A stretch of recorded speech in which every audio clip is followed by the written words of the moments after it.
Hi guys, welcome back to my channel. So இந்த வீடியோவில் நம்ம என்ன பார்க்க போகிறோம்னு பார்த்தீங்கன்னா, ஜென்ரல் தமிழோட கிளாஸ் 22 தான் வந்து பார்க்க போகிறோம். ஸோ இந்த கிளாஸில் நம்ம இலக்கண குறிப்போட பார்ட் 3 தான் வந்து பார்க்க போகிறோம். ஸோ பார்ட் 1 அண்ட் பார்ட் 2 பார்த்தோம். ஸோ இலக்கண குறிப்பில் என்னென்ன குறிப்புகள் எல்லாம் வந்து உங்களுக்கு கேட்பாங்க, அதோட எக்ஸ்பிளனேஷன் என்னன்னு நம்ம ஒன்று ஒன்றா வந்து பார்த்துட்டு வரோம். ஸோ இந்த பார்ட் 3ல மீதி இருக்கிற கொஞ்சம் இலக்கண குறிப்பை வந்து நம்ம பார்ப்போம். ஸோ என்னென்ன அப்படின்றத வீடியோக்குள்ளே போய் பார்க்கலாம். ஸோ வாங்க வீடியோக்குள்ளே போகலாம்.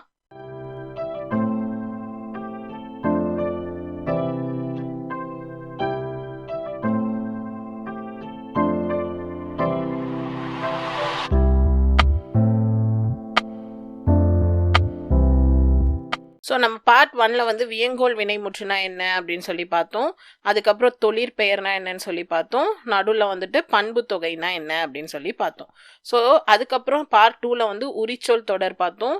நெக்ஸ்ட் வந்துட்டு பெயரச்சம்னா என்ன, அதோட டைப்ஸ் என்ன அப்படின்னு சொல்லி பார்த்தோம். நெக்ஸ்ட் வந்து ஈறுகட்ட எதிர்மறை பெயரச்சம்னா என்னன்னு பார்த்தோம். வினையச்சம்னா என்னன்னு பார்த்தோம். அண்ட் அப்புறம் வினையாளனையும் பெயர்னா என்ன அப்படின்னு சொல்லி பார்த்தோம். ஸோ இப்போ என்ன பண்ண போறோம்னு பார்த்தீங்கன்னா, ரெட்டை கிளவி அப்படின்னா என்னன்னு சொல்லி பார்க்கலாம். ஸோ கிளவி அப்படின்றதோட மீனிங் என்னன்னு பார்த்தீங்கன்னா சொல் அப்படின்னு சொல்லி அர்த்தம். ஸோ ரெட்டை கிளவினா என்ன, ரெண்டு வார்த்தைகளாக வந்து வருது. ஸோ 2 முறை வந்து ஒரே வார்த்தை வந்து தொடர்ந்து வந்தால் அது என்னன்னு சொல்லுவோம், ரெட்டை கிளவின்னு சொல்லுவோம். ஆனால் அதை தனித்தனியாக பிரிச்சா என்ன பண்ணாதுன்னு பார்த்தீங்கன்னா, எந்த விதமான பொருளுமே தராது. பொருள் தராம இருந்தாதான் அது வந்து ரெட்டை கிளவி. ஸோ இங்க வந்து கடகட அப்படின்னு சொன்னா என்ன, விரைவா ஓடுது அப்படின்றதுக்கு கடகடன்னு ஓடுது அப்படின்னு சொல்லி நம்ம சொல்லுவோம்.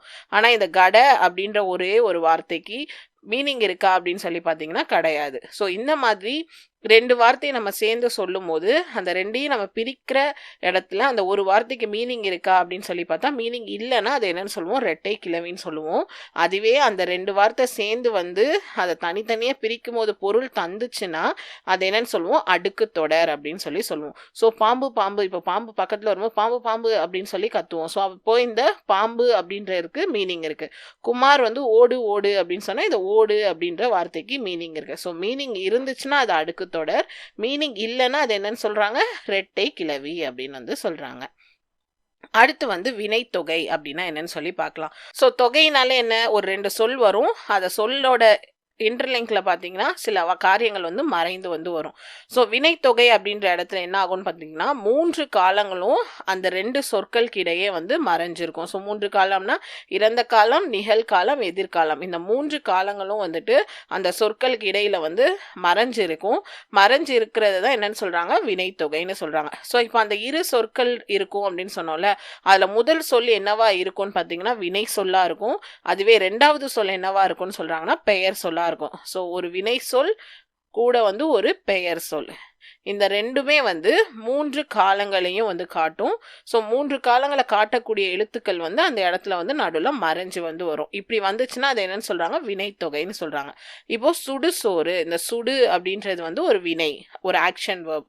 சோறு அப்படின்றது ஒரு பெயர் சொல். ஸோ சுட்ட சோறு, சுடுகின்ற சோறு, சுடும் சோறு அப்படின்னு சொல்லிட்டு 3 காலத்துக்கும் நம்ம வந்துட்டு இதை வந்து சொல்லலாம். இந்த மாதிரி 3 காலத்துக்கும் சொல்லக்கூடியதா இருந்துச்சுன்னா அதை என்னன்னு சொல்றோம்னு பார்த்தீங்கன்னா வினைத்தொகைன்னு சொல்றோம். ஸோ தொகை நிலையில மொத்தம் 6 டைப் இருக்கு.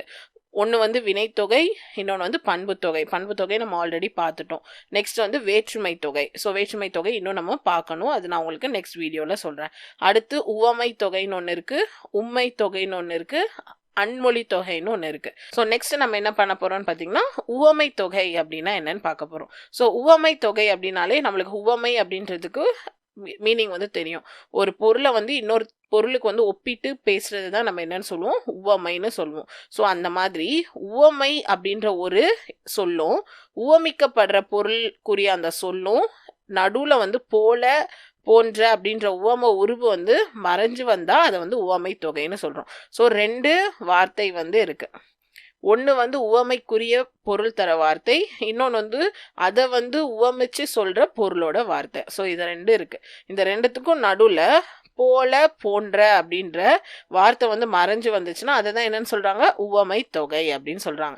ஸோ இப்போ மலர் விழி, ஸோ 2மே வந்து தனித்தனி வார்த்தை. ஸோ இது என்னன்னு சொல்றாங்க, மலரை போன்ற விழியை உடையவள் அப்படின்றது தான் மலர் விழி அப்படின்னு சொல்லி சொல்றாங்க. ஸோ இது வந்து உவமையும் உவமிக்கிற பொருளும் வந்து சேர்ந்து வந்து வருது. ஸோ அதை வந்து உவமை தொகைன்னு சொல்லுவாங்க.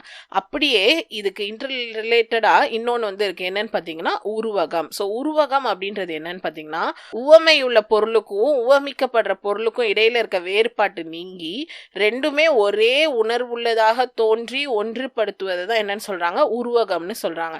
ஸோ இப்போ இதுல மலரும் விழியும் வந்து தனித்தனியான ஒரு எழுத்து மாதிரி நமக்கு தெரியுது. ஸோ மலர் விழி அப்படின்றது தனித்தனியா தோணுது. ஸோ இந்த மாதிரி தனித்தனியா தோன்ற அந்த வேற்றுமையை நீக்கி ரெண்டையும் வந்து ஒருமைப்பாட்டோட ஒன்றுபடுத்தி சொல்றது தான் என்னன்னு சொல்றாங்கன்னா உருவகம்னு சொல்றாங்க.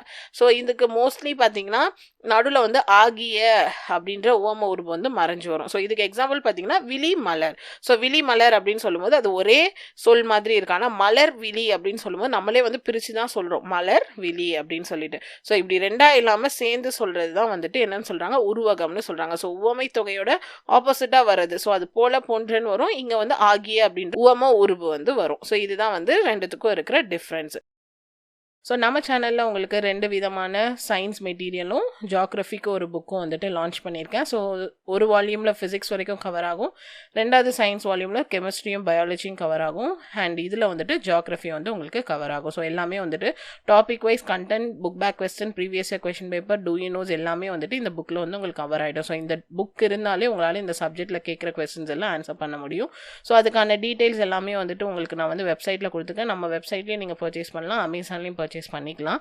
அண்ட் அது மட்டும் இல்லாமல் ஒரு கொஸ்டின் பேங்க்கும் வந்துட்டு அவைலபிளாக இருக்குது. இதுவும் டாபிக் வைஸ் வந்து உங்களுக்கு அந்த டாபிக் ரிலேட்டடான கொஸ்டின்ஸ் இருக்கும், பின்னாடி ஆன்சர் கீ இருக்கும். ஸோ இதை வந்து நீங்கள் ஒரு டெஸ்ட் எழுதி பார்க்குற ஒரு நோட்டாகவும் யூஸ் பண்ணலாம், மார்க் பண்ணதுக்கப்புறம் ஒரு கொஸ்டின் பேங்காகவும் நீங்கள் வந்து யூஸ் பண்ணிக்கலாம். ஸோ இதையும் வந்துட்டு நீங்கள் நம்ம சேனல்லையும் பர்ச்சேஸ் பண்ணலாம், அண்ட் அமேசான்லேயும் நீங்கள் வந்து பர்ச்சேஸ் பண்ணிக்கலாம்.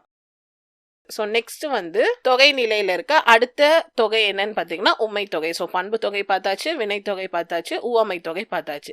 இப்போ வந்து உம்மை தொகைன்னா என்னன்னு பார்ப்போம். ஸோ 2 சொற்கு இடையிலையும் இறுதியிலையும் அப்படின்ற இடைச்சொல் வந்து மறைஞ்சு வந்துச்சுன்னா அது உம்மை தொகைன்னு அர்த்தம். ஸோ இடையிலையும் வரணும், இறுதியிலையும் வரணும். ஸோ 2 சொற்களுக்கும் தொடர்புள்ள சொல்லாக இருக்க வேண்டும். ஸோ 2 சொல் வருது இல்லை, அது ரெண்டுமே ஒன்றுக்கு ஒன்று தொடர்புள்ளதாக இருக்கணும். இப்போ தாய் தந்தை அப்படின்னு கொடுத்தாங்கன்னா அது என்ன அர்த்தம், தாயும் தந்தையும். ஸோ இடையிலையும் வருது, இறுதியிலையும் வந்து. ஸோ இந்த மாதிரி வந்துச்சுன்னா அது என்னன்னு சொல்றாங்கன்னா உம்மை தொகை அப்படின்னு வந்து சொல்றாங்க. ஸோ இப்போ தொகை நிலையில நம்ம 4 தொகை பார்த்தாச்சு. வினைத்தொகை, பண்பு தொகை, உவமை தொகை, உம்மை தொகை. இன்னும் வேற்றுமை தொகையும் அன்மொழி தொகையும் இருக்கு. அதை வந்து நம்ம நெக்ஸ்ட் வீடியோல பார்க்கலாம். ஸோ இப்போ இந்த உம்மை தொகை மாதிரியே இன்னொன்று இருக்கு. என்னன்னு பார்த்தீங்கன்னா எண்ணும்மை. ஸோ இங்க உம்முன்ற வார்த்தை வந்து என்ன வரும்னு சொன்னோம், மறைஞ்சு வரும்னு சொன்னோம். அதுவே கொடுக்கப்பட்ட சொற்கள்ல அப்படின்ற விகுதியோட வந்துச்சுன்னா அது என்னன்னு சொல்றாங்க எண்ணும்மைன்னு சொல்றாங்க. இப்போ அல்லும் பகலும் அப்படின்ற இடத்துல அப்படின்ற வார்த்தை வந்து டைரக்டா வந்திருக்கு. இப்படி வந்துச்சுன்னா அது வந்து எண்ணும்மை. ஒருவேளை வராம கொடுத்தாங்கன்னா அது வந்து உம்மை தொகை. ஸோ இன்னைக்கு நம்ம என்னென்ன பார்த்துருக்கோம், ரெட்டை கிளவினா என்ன அப்படின்னு சொல்லி பார்த்தோம். ஸோ ரெட்டை கிளவினா என்ன, 2 சொல்லோட வரும்போது அதுக்கு நடுவில் பிரிச்சா அந்த வார்த்தை மீனிங் தரலன்னா அது ரெட்டை கிளவி, மீனிங் தந்துச்சுன்னா அடுக்கு தொடர்னு பார்த்தோம். ஸோ வினைத்தொகைனா என்னன்னு பார்த்தோம், 3 காலங்களும் வந்துட்டு அந்த 2 சொற்களுக்கு இடையே மறைஞ்சு வரும். அப்படி மறைஞ்சு வர்றது தான் வினைத்தொகை. ஸோ முதல் எழுத்து வினை சொல்லா இருக்கும், 2வது எழுத்து பெயர் சொல்லா இருக்கும் அப்படின்னு சொல்லி பார்த்தோம். அடுத்து உவமை தொகைனா 2 சொற்களுக்கும் உவமைப்படுத்தி பேசுவாங்க, போல போன்ற உவம உருவு மறைஞ்சு வரும். அதுவே உருவகம்னா அந்த 2 சொற்களும் வந்துட்டு தனித்தனியா இல்லாம ஒற்றுமைப்படுத்தி சொல்றது தான் உருவகம்.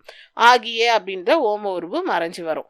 அடுத்து உம்மை தொகைனா அப்படின்ற வார்த்தை வந்து 2 சொற்களுக்கு இடையில மறைஞ்சு வந்துச்சுன்னா உம்மை தொகை. அதுவே வெளிப்படையா வந்துச்சுன்னா அது வந்து எண்ணும்மை. ஸோ எண்ணும்மை வரைக்கும் நம்ம இன்னைக்கு பார்த்துருக்கோம். நெக்ஸ்ட் வீடியோல நம்ம வேற்றுமை தொகைனா என்ன, அன்மொழி தொடர்னா என்ன அப்படின்றதெல்லாம் நம்ம நெக்ஸ்ட் வீடியோல பார்க்கலாம். ஸோ ஆல்ரெடி சொன்ன மாதிரி இலக்கண குறிப்புல இருந்து உங்களுக்கு 5 கொஸ்டினுக்கு மேல எக்ஸாம்ல வரும். அண்ட் இலக்கண குறிப்பு 30க்கு மேல வந்துட்டு இருக்கு. நம்ம ஆல்மோஸ்ட் இப்போ வந்து 3 வீடியோ சேர்த்து எத்தனை பார்த்துருக்கோம் அப்படின்னு சொல்லி பார்த்தீங்கன்னா 15 இலக்கண குறிப்பு பார்த்தாச்சு. மீதி 15 அப்கமிங் டேஸ்ல 2 இல்லைனா 3 வீடியோஸ்ல நம்ம பார்த்து முடிச்சிடலாம். ஸோ இலக்கண குறிப்புக்கு முந்தின டாபிக் வரைக்குமே நம்ம வந்து கிளாஸ் வந்து பார்த்தாச்சு. நான் அதோட லிங்க்ஸ் எல்லாமே கீழே டிஸ்கிரிப்ஷன் பாக்ஸ்ல கொடுக்குறேன். அதை வந்து யூஸ் பண்ணி உங்களோட ப்ரிப்பரேஷனுக்கு வந்து யூஸ் பண்ணிக்கோங்க. இந்த பிடிஎஃப் வேணும்னு நினைச்சீங்கன்னா கீழே டிஸ்கிரிப்ஷன் பாக்ஸ்ல லிங்க் கொடுக்குறேன், அதுல இருந்து நீங்க பர்ச்சேஸ் பண்ணிக்கலாம். ஸோ இந்த வீடியோ உங்களுக்கு பிடிச்சிருந்தா லைக் பண்ணுங்க, ஷேர் பண்ணுங்க, மறக்காம என் சேனல்ல சப்ஸ்கிரைப் பண்ணுங்க. தேங்க்யூ.